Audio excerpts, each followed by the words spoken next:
Hello dear student, the yesterday class we studied about how to separate the two immiscible liquids and how to separate the two miscible liquids, more than two miscible liquids, and how the distillation method and how to separate the contents of the air. So today we are going to study about how to obtain the pure copper sulfate from the impure sample. So otherwise any that one impure copper sulfate, pure copper sulfate from the impure samples here.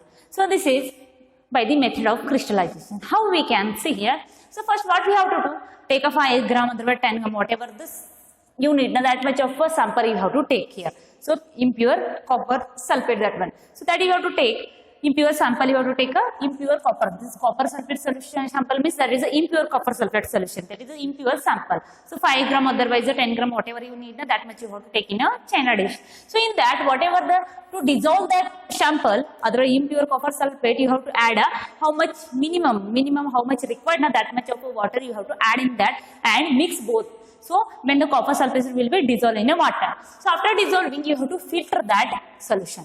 So what will happen when we filter, the remaining whatever the impurities will, that will be left in a filter paper only, and remaining a copper sulfate solution you will get in the container. So then that copper sulfate solution, then again you have to evaporate. To evaporate, why we have to evaporate? Because we want to remove the water from that sample here. To remove the water from that sample, we have to do a evaporation. So after evaporation, if you did, means we will get a saturated solution. Saturated solution means that exact, there is no again place to dissolve anything in that, any sample in that. So we will get the what? Saturated solution here. After getting a saturated solution, we have to cover that solution by the filter paper, and we have to keep for some time in a room temperature only. So no, we don't give a more temperature, in a room temperature only. We have to cover that one and keep for some time. After some times, what will be happen? We will get the crystals of copper sulfate here. So whatever the crystals of copper sulfate we will get, now that is a pure sample. So that crystals are very pure samples here. So this whole process we call as the crystallization. Why we have to keep in the room temperature means whatever the, if any water particles will be remain, they will have to evaporate from that one.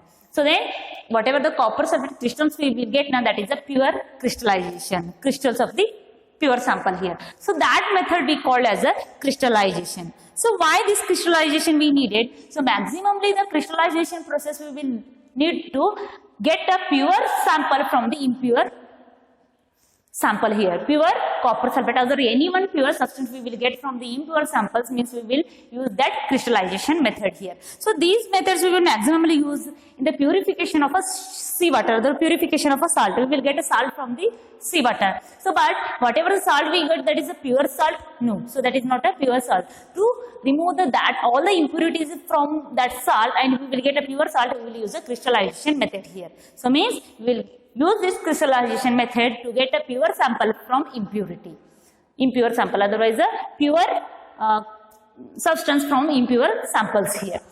Again also we will use to separate the alum from its crystals. Crystals of, again this separation of a crystals of alum from its impurity. Also we will use the impure sample. We have to get alum from impure sample. Then also we will use the crystallization method here. For example, if you crystallization method is more useful than evaporation and filtration. Why these both are not that only? Crystallization process is more useful than the evaporation and the filtration.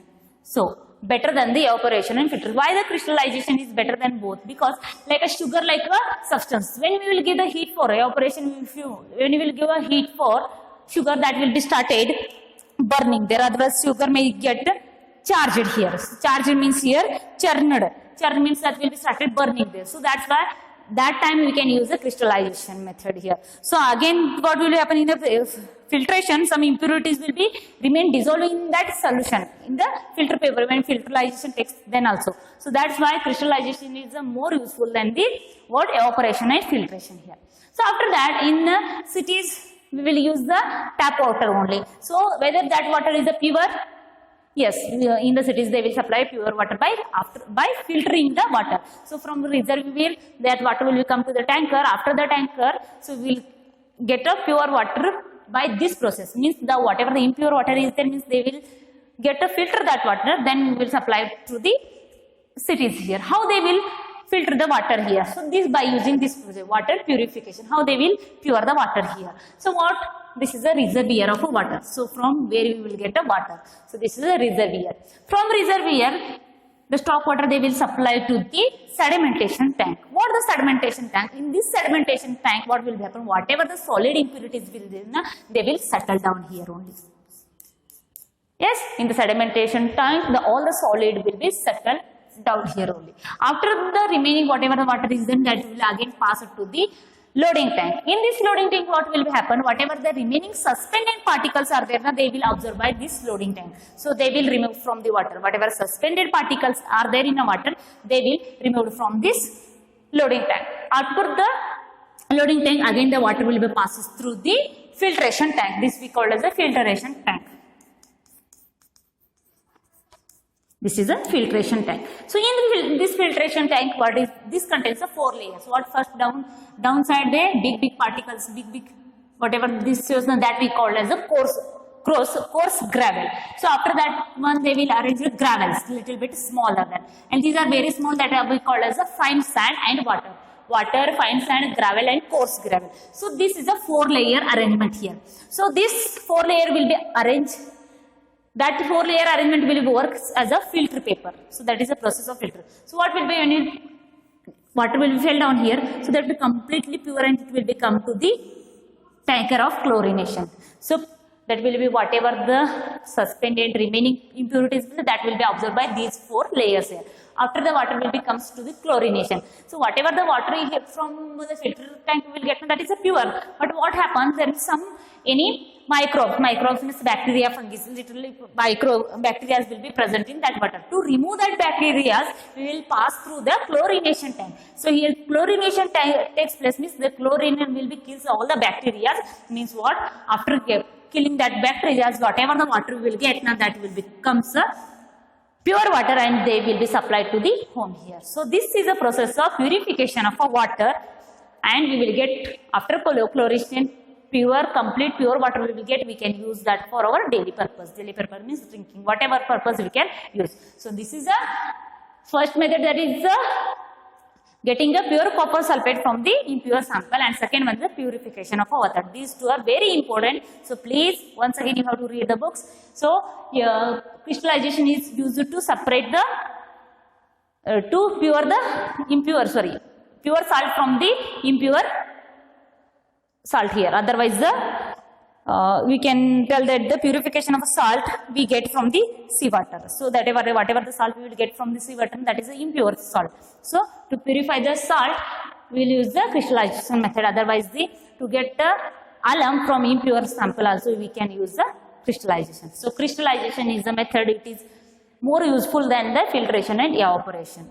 So, and that is what purification of water. This diagram is also very important.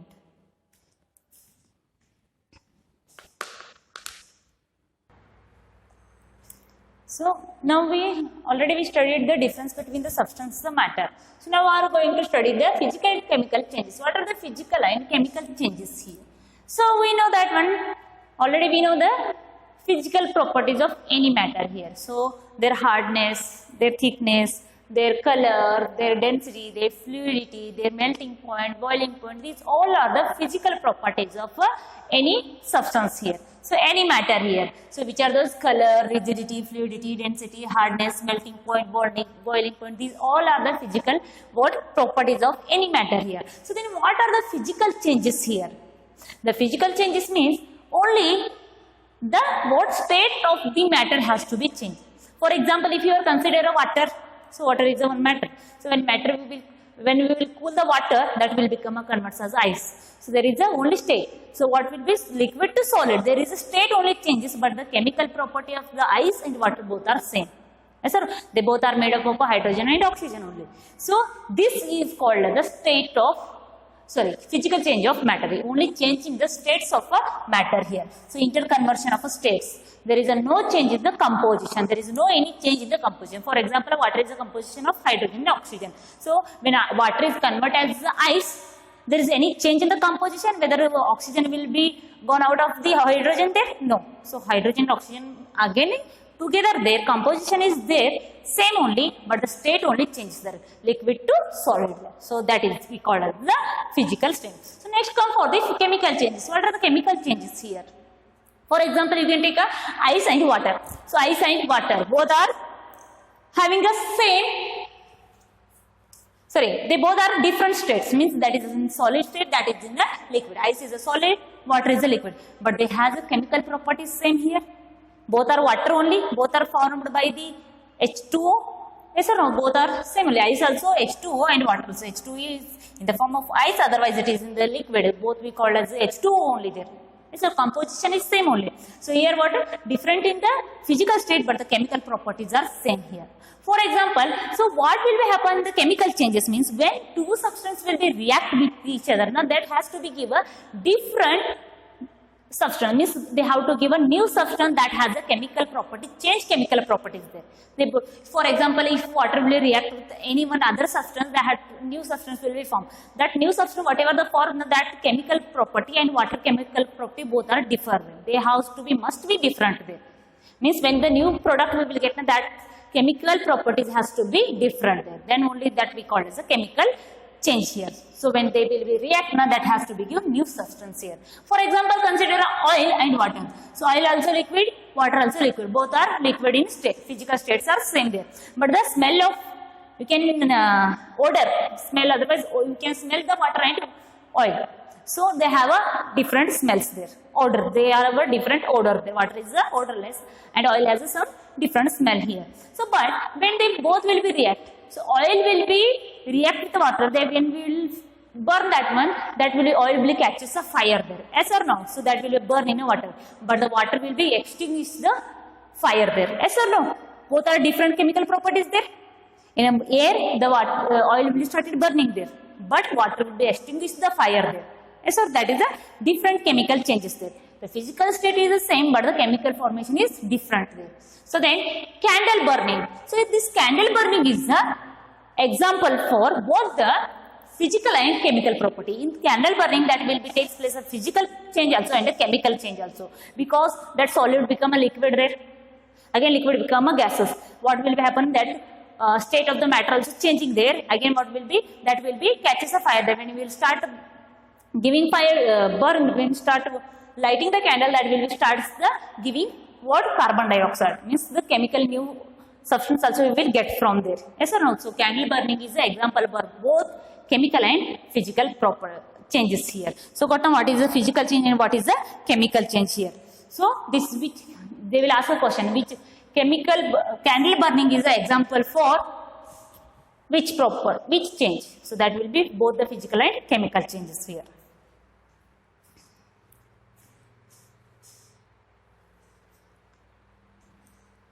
Now, types of the substance. What are the types of the pure substances here? So, pure substances. So, pure substances can be classified as the metals and compounds here. First, we will study for the metals. What is the metal here? Okay, sorry, element and compounds. First, we will study about the element. So, the scientist Robert Boyle. So, Robert Boyle in the 1661, he termed the element. He termed the element. For that we called as an element. He just termed that one. Just he given a name for that as an element. Who is? That is the scientist Robert Boyle. He gave term in 1661. He termed the element. But the Antoine Laurent Lavoisier, he is a French chemist. He is given the definition of element here. He only given the term of an element, but Antoine Laurent Lavoisier, he is a chemist, French chemist, he given the definition of what? Element. So, element is a what? Basic component of matter, that is a basic form of matter that cannot be separated as a simple substance by chemical reaction. What are the elements? Elements are a basic form of a substance, otherwise a matter, so which cannot be separated as a smaller substance by chemical reaction, or we can broken down into, otherwise we can separate, otherwise we can broken in that elements into smaller particles or so smaller substance by the chemical reaction. So that is the element here. So again element as divided into two types, that is the metals and non-metals. What are the metals and what are the non-metals here? So you have to remember these two scientist names. So one is Robert Boyle, he termed the element, and the Lavoisier who given the definition of the element here. So then here, what are the metals and non-metals? Both I wrote here. So because they will ask the difference between the metals and non-metals. So metals. So metal is the what element that has a shiny, otherwise we can call this as a luster, otherwise the metals which has a shiny surface area. So any one example is there here? Nothing. So here pen and nib. So that is a made up of a metal. So that is the shiny surface area here. So metal is the shiny surface area. Maximally metals will be occurring the color silver gray, otherwise golden yellow. So maximally any metal is there means the color of that metal will be whether a silver gray, otherwise a golden yellow. They only that two colors the metals has here. And metals are the good conductor of heat and electricity. They are luster means they have the shiny surface area. Their color may be silver gray, otherwise golden yellow, and they are a good conductor of heat and electricity. And they are ductile. Ductile means what? We can convert the metals into small thin wires also. So we can draw that by a wire also. And they are the malleable. So malleable means by hammering the metal we can prepare a sheet, thin sheet of that metal here. So that properties we call as a ductile and malleable. Ductile means we can make the wire of that metal, and malleable means we can prepare a thin sheet of that metal here. So next one, they are sonorous. Sonorous means when we will hit the metal, any metal, they will ring, otherwise they will give the sound here. So these are the properties of metal. And metals maximally in the room temperature, they are in the solid state maximally, except mercury. Mercury is the only one metal that we will be liquid in the room temperature. Remaining all the metals are the solid in states here. So example for that metals is gold, silver, copper, potassium, again iron, sodium, again mercury. These are the example. For many examples are there, just I am taking some examples here. These all are the example for metals here. So then what are the non-metals? So totally opposite of this one. So first one is here shiny surface area. No, the non-metals are not having the shiny surface area, and they have obtained in variety of color, various colors of the non-metals are there. So they are not a good conductor of electricity, they are poor conductor of heat and electricity. They are not having a ductile and malleable properties, which are non-metals here. And they are not a sonorous, they are not a ductile, and they are not a malleable. Example for a non-metal: oxygen, nitrogen, hydrogen, graphite, bromine. These all are the example. Chlorine, these all are the example for non-metal. Here only we can differentiate the metals and non-metals. I hope you all understood what are the elements, who terms the element, who given the definition of element, what is the element, which type we can divide the elements, which are the metals, which are the non-metals, and difference between the metals and non-metals. What are the properties of metal and properties of a non-metal here.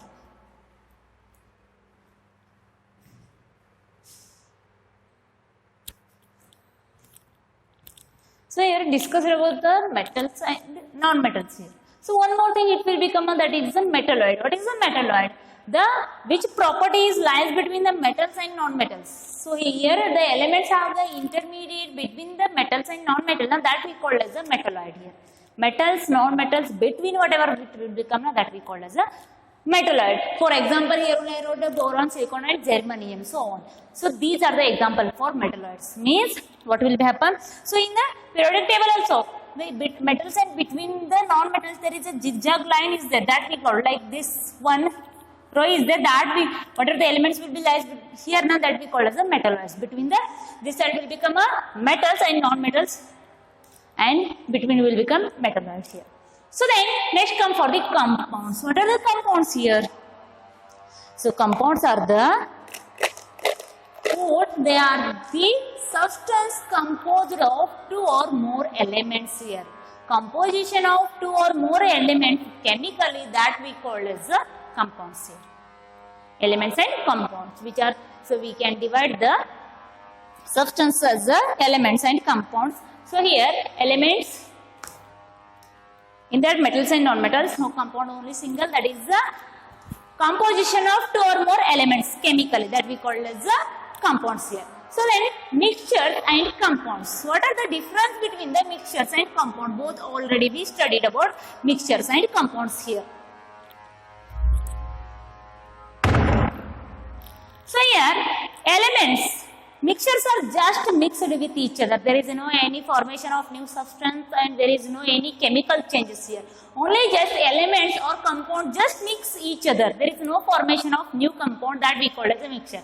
For example, you have to take a rice, in that you add some stone or some any particles in that, so that we call as a just mixture. That is a mixture. That is not any chemical change will be takes place. We can separate this one by. So that we call as a what mixture. So but a compound, so there is a reaction of two or more elements that will be leads to a form a new substance here. That we call as a compounds here. So then it has variable composition. So which has element as a variable composition, but the composition of each has a new substance here. It has a variable composition. Here composition will be forms a new substance always, that is a fixed. Where in the compound. So then it shows the properties of constituent substance, which are the substance present in that property only it shows. But in the compound, what will be happen? Whatever the new substance, otherwise the new compound will be formed, that will be shows totally different properties there. The new substance which has formed, that will be shows the totally different properties before which are mixed each other, except that. So next one can be separated by the physical mixtures. We can separate by the physical method, hand picking, maybe that type of physical methods we can separate this one. But the separation of the compounds, that by chemical, otherwise the electrochemical changes. So by that techniques only we can separate the compounds here. So compounds means formation of a new substance by mixing the two or more elements. For example, carbon dioxide. Carbon is a separate element, oxygen is a separate element, but new substance what we call carbon dioxide, that has a different properties than that carbon and oxygen. So that for example, so this one carbon plus oxygen, that will be used as carbon dioxide. So here, yes or no? So properties of carbon and oxygen are different, and property of carbon dioxide is different. So they totally varies from whatever the elements we use it to form the carbon dioxide. Like that, compounds will be used a new element only, new substance only. So here, many things we are studied in this topic, usually elements, compounds, metals, non-metals, how to separate the two miscible liquids, immiscible liquids, distillation, fractional distillation, water purification, again substance solution, suspension, colloids, all are very important basic knowledge. These things are. Please read thoroughly the textbook, each corner of the textbook. So if you are facing any confusion, please contact to me and write the exercise depending on this one. In that some skipped topics also there, in that I explained through that one. So already I given which are the skipped subtopics from the 6 contents from this one, so that you have to mark it and read it thoroughly and give the answer for the questions. I hope you all understood. Keep studying. Thank you, students.